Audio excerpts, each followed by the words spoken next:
Most of us who have lived with the events of 9/11 have, as a result, experienced some kind of trauma. It can be very difficult to come to terms with what actually happened at the World Trade Center.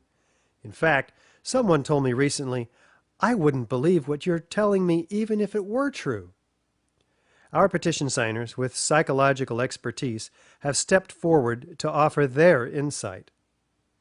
While this segment is clearly outside the knowledge base of the architects and engineers for 9/11 Truth, these experts in psychology highlight their valuable experience for us as to why this evidence can still be so difficult for people to accept. At this point, we have 9 years of hard scientific evidence that disproves the government theory about what happened on September 11th, and yet people continue to be either oblivious to the fact that this information exists or completely resistant to looking at this information. So the question becomes why? Why is it that people have so much trouble hearing this information? From my work, I think we would be remiss not to look at the impact of trauma. My name is Marty Hopper, and I'm a PhD clinical psychologist. I've been working and living for the past 30 years here in Boulder, Colorado. For the past 11 years, my work has focused on helping people who have experienced personal trauma. Now, as we know, the horrors of what happened on 9/11 were televised all over the world, and they were televised, in fact, live. We witnessed the deaths of almost 3,000 of our fellow Americans. We know this had a very severe and traumatic impact on a large majority of the population. I myself cried for weeks after September 11th. A friend of mine who is a psychologist in practice here in Boulder said that her caseload increased tremendously after 9/11, and people that she hadn't seen in 10 years were coming back into her practice. So I think it's safe to say that collectively as a nation, because of what happened on September 11th, we experienced trauma.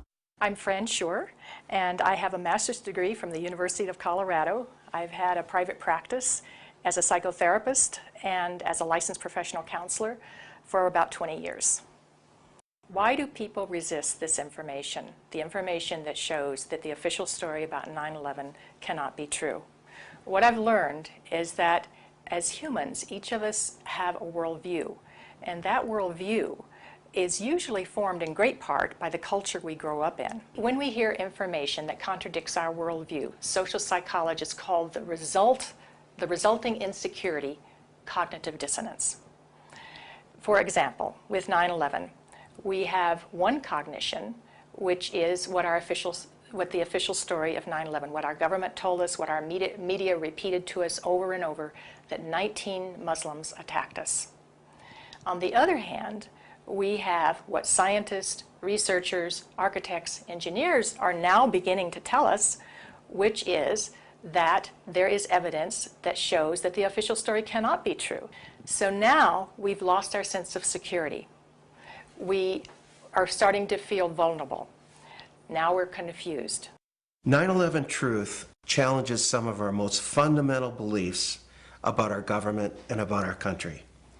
When your beliefs are challenged, or when two beliefs are inconsistent, cognitive dissonance is created. 9/11 Truth challenges the beliefs that our country protects us and keeps us safe, and that America is the good guy. My name is Bob Hopper, and I have a PhD in clinical psychology from the University of Cincinnati. For the past 29 years, I've been a licensed PhD clinical psychologist in Boulder, Colorado. When your beliefs are challenged, fear and anxiety are created. In response to that, our psychological defenses kick in, and they protect us from these emotions. Denial, which is probably the most primitive psychological defense, is the one most likely to kick in when our beliefs are challenged. I'm Danielle Dupré, PhD, originally from Switzerland, where I studied psychology and psychoanalysis. For the past 15 years, I've been empowering people who have experienced significant trauma. America is a powerful nation. It has never been attacked. We were confident, we felt secure, and all of a sudden that security collapsed. People started to be fearful. With all those rumors, those news, people didn't know what to think about. And it's a very, very uncomfortable state to be in. And eventually, our mind shuts off. Just like when a computer is overloaded, our minds get overloaded. We can't handle it anymore, and we shut down.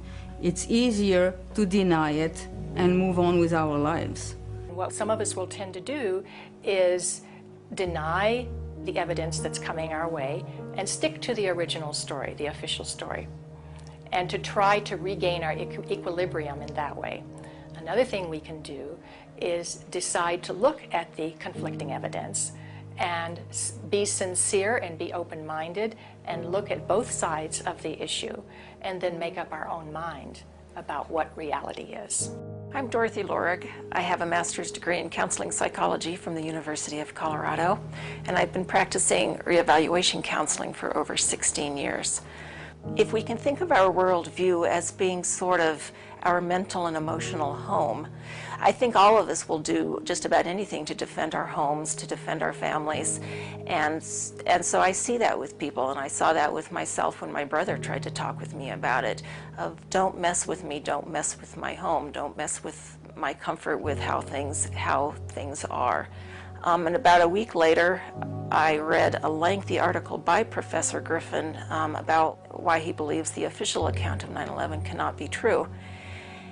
And it was a very well-researched article. I was in my office at the time. I sat there and I felt my stomach churning. I thought maybe I was going to be sick.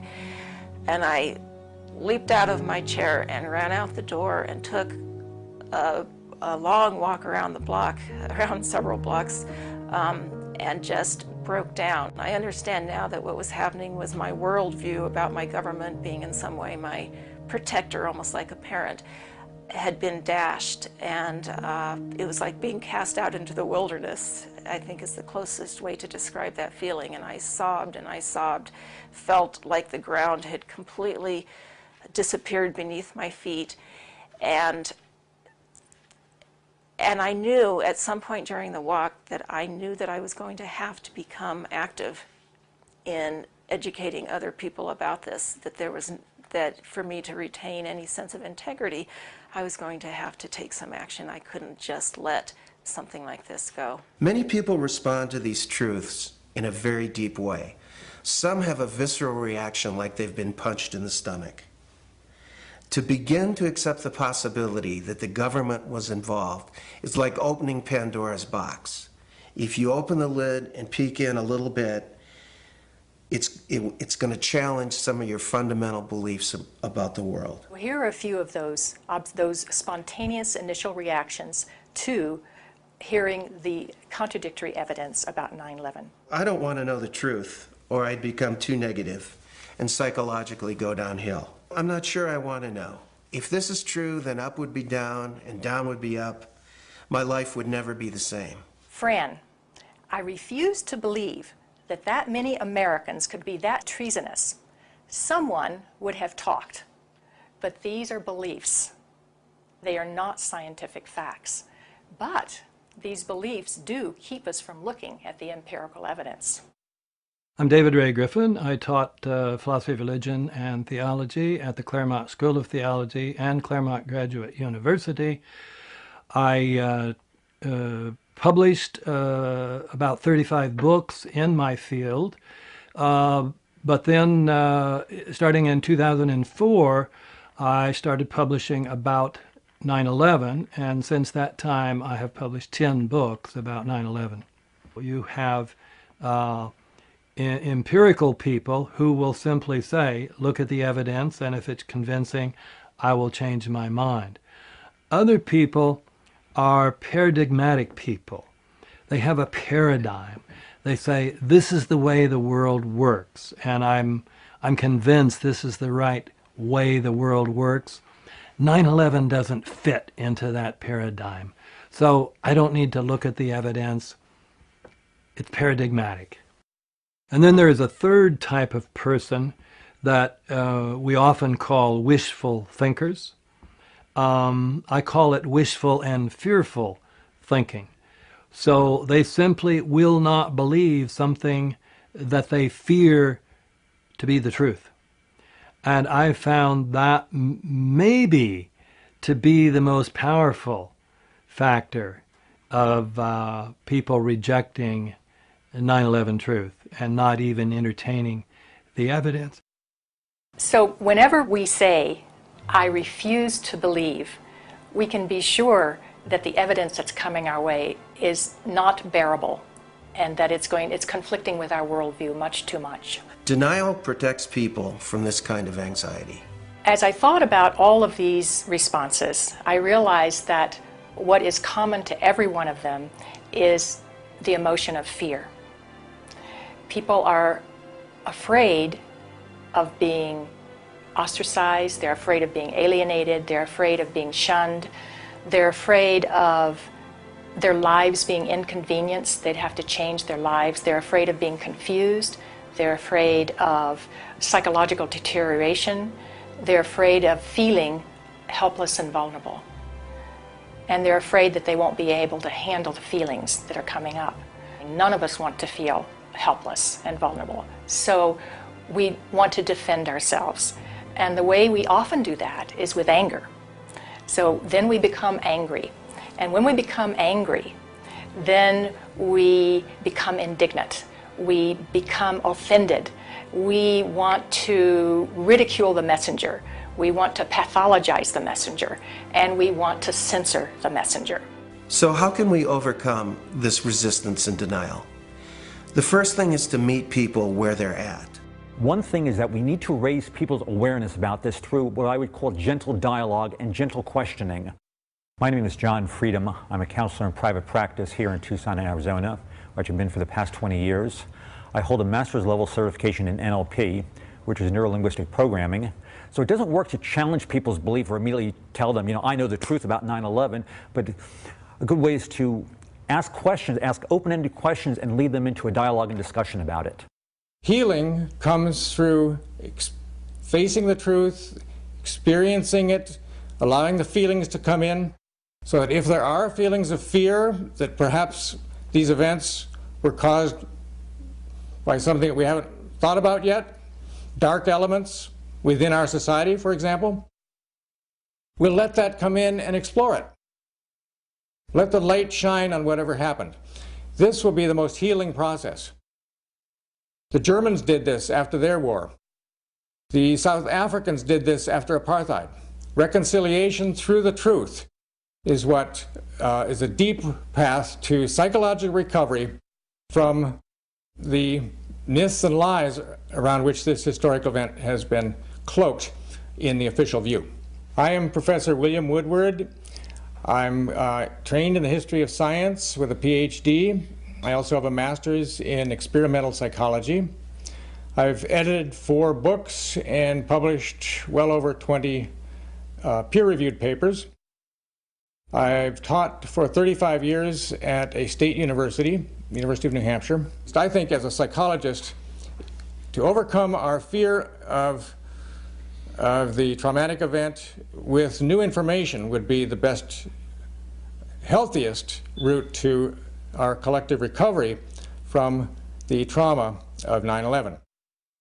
That, by the way, is a psychotherapeutic insight that to gradually uncover the truth in your own life, the sources of anxiety, to make them conscious, is the royal road to recovery.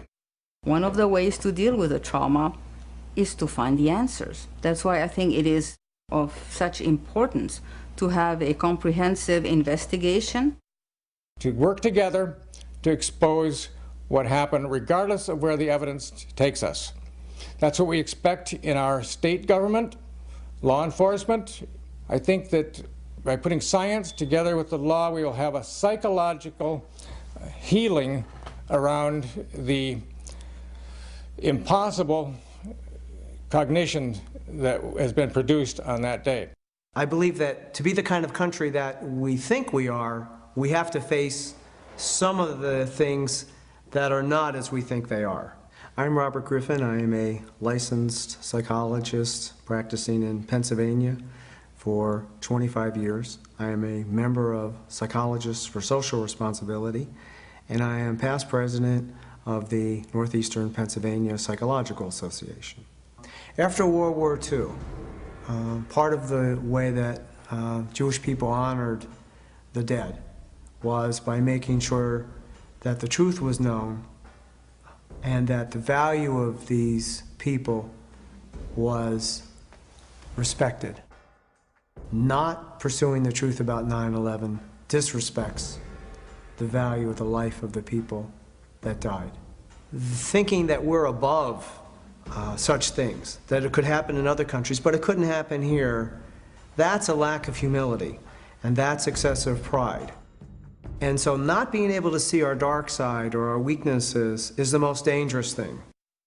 The observation that pride is one of the basic human flaws is absolutely correct.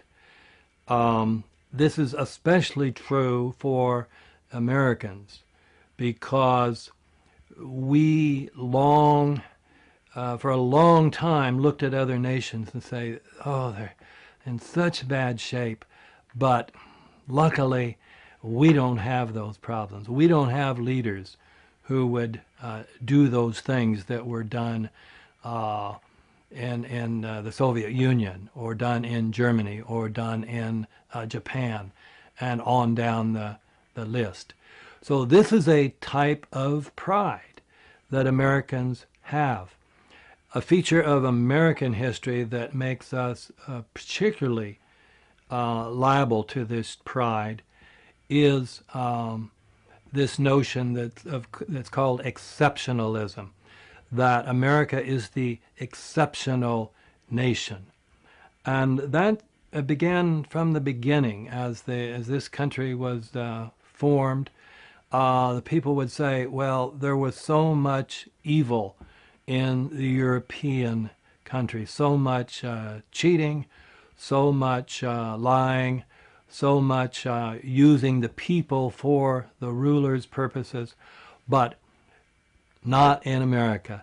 We have leaders that are free from those sins.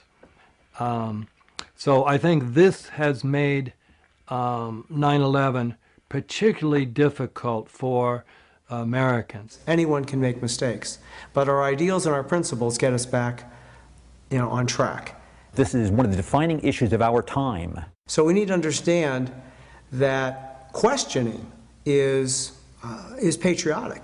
Questioning is what we're supposed to do as citizens. That's our duty. When we come to the national level, when something like 9/11 happens, we need to be sure that we have a real investigation into who the perpetrators are, and then we need to be sure that those perpetrators are held legally accountable. It's part of the healing process on the individual level as on the collective level.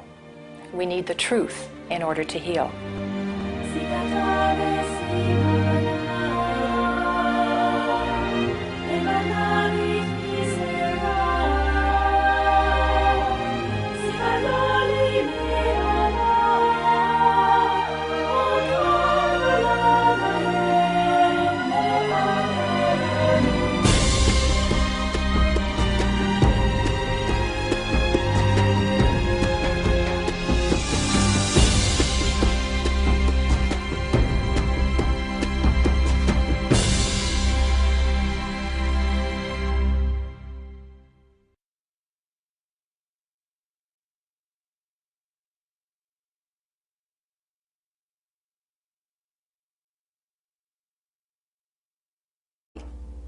Why is it that people have so much trouble hearing this information?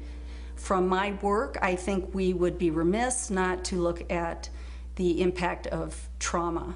My name is Marty Hopper, and I'm a PhD clinical psychologist. I've been working and living for the past 30 years here in Boulder, Colorado.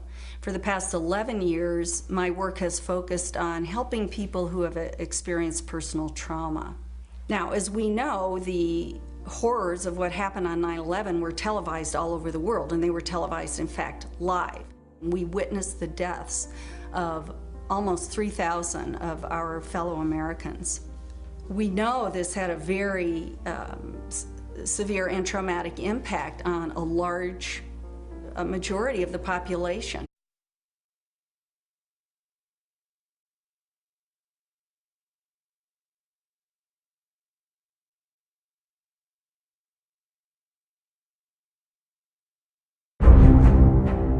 Most of us who have lived with the events of 9/11 have, as a result, experienced some kind of trauma. It can be very difficult to come to terms with what actually happened at the worst, as to why this evidence can still be so difficult for people to accept. At this point, we have 9 years of hard scientific evidence that disproves the government theory about what happened on September 11th, and yet people continue to be either oblivious to the fact that this information exists or completely resistant to looking at this information. So the question becomes why? World Trade Center. In fact, someone told me recently, "I wouldn't believe what you're telling me even if it were true." Our petition signers with psychological expertise have stepped forward to offer their insight. While this segment is clearly outside the knowledge base of the architects and engineers for 9/11 Truth, these experts in psychology highlight their valuable experience for us as